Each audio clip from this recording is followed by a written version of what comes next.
Hi, I'm Nisha. I'm the owner and creator of our soap company, and today we're making the last soap of the spring collection. And like I said, this collection has been very small. There's only 3 soaps in it: the strawberry champagne, honeysuckle, and jasmine. And then this one, have I even named this one? I don't think I named this one. Well, if you see the title on this video, there's the name of the soap, but as we're speaking in this voiceover, I have not named the soap. This soap is going to consist of 3 colors: a white, a green, and a teal type blue.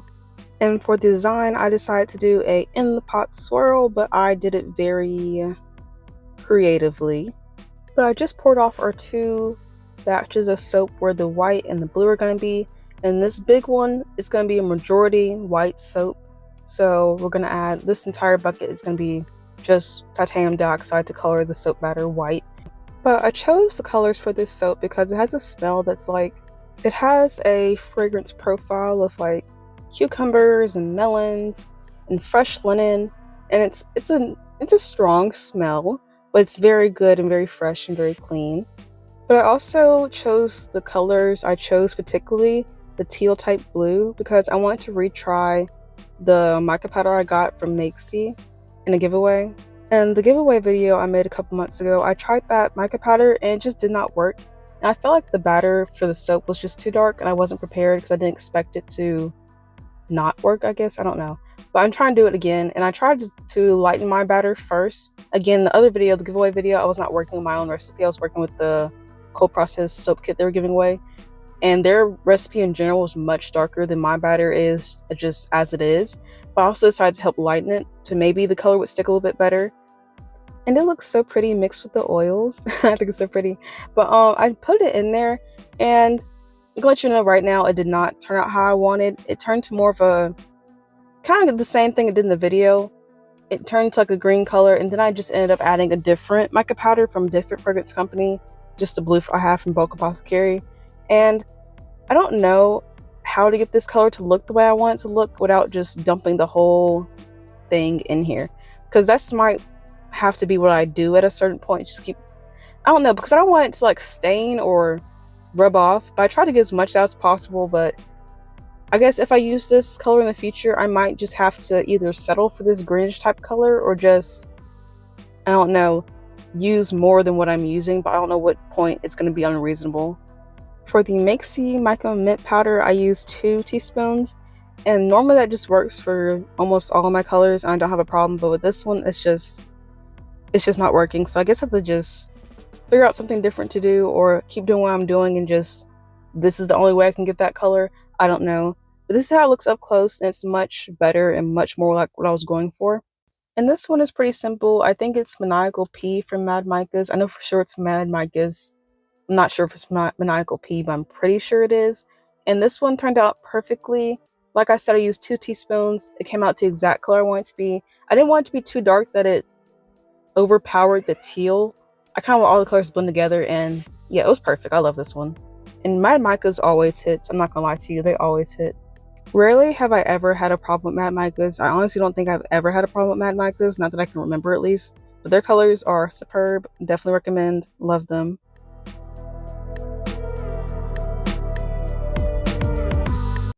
And we're gonna start by pouring our fragrance into the big white batch of soap. And this fragrance is slow moving and doesn't discolor, so we're also going to add into our blue and green. If anything, it might make it a little bit whiter, or just all the other colors a little bit lighter, and it will help hopefully even out, make them closer together and more cohesive. That's what I'm looking for, more cohesive.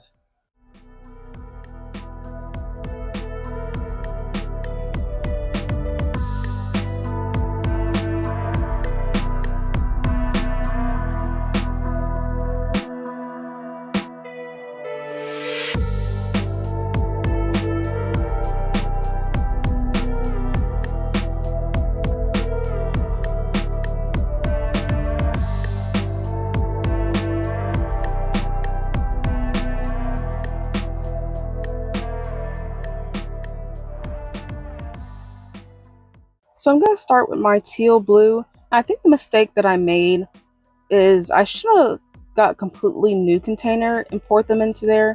So I feel like I used up a lot of the white really quickly, just pouring everything into the big batch. Or maybe I should have just poured all of the green, all the blue. But look at that. I love the way it just jiggles around. It's so pretty. Then I'm going to bring it up just to give you guys a better look at the colors. But I love it already. I think it's so pretty.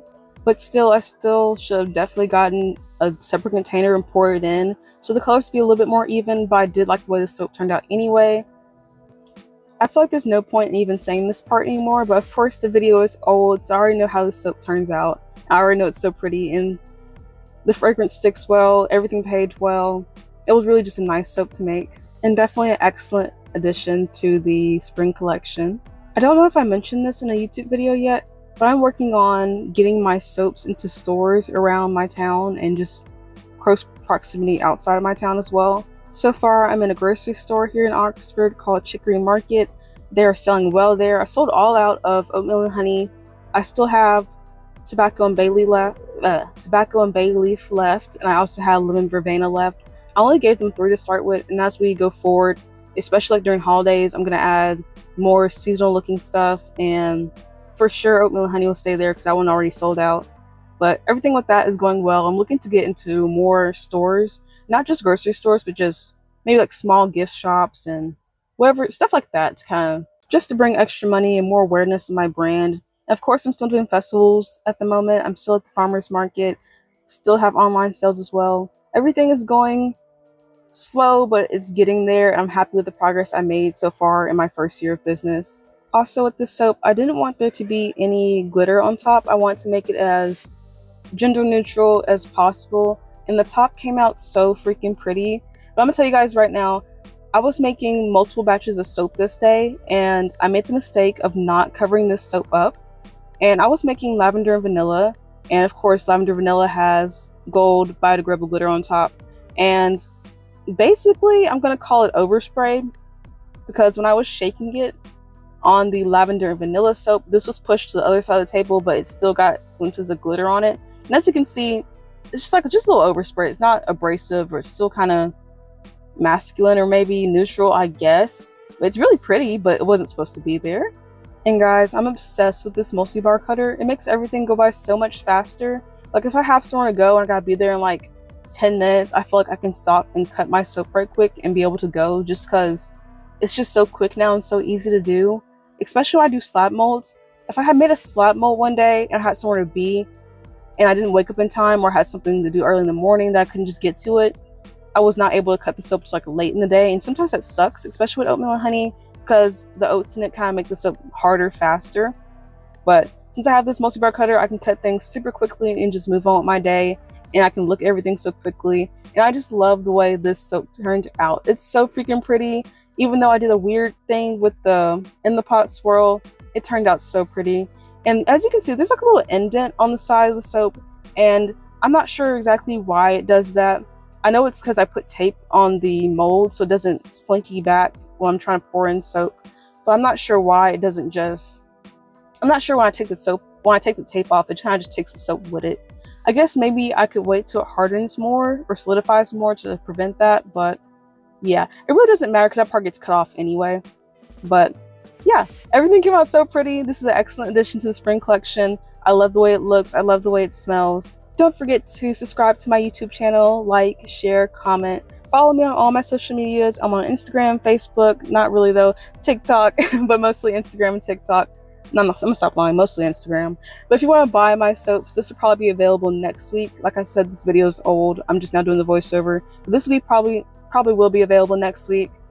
If you want to buy my soaps, go to www.ottersoapcompany.shop, and I'm going to let the rest of this play through. I appreciate you guys for joining me. I appreciate you guys for watching, and even though my hosting is very inconsistent, I appreciate you guys for still being here and enjoying my content. Oh, that was my favorite swirl, by the way. Sorry. I'll see you guys in the next video. I hope you enjoy. I hope you have a good day, night, evening, afternoon. And I'm just talking. Let me stop. Bye, guys.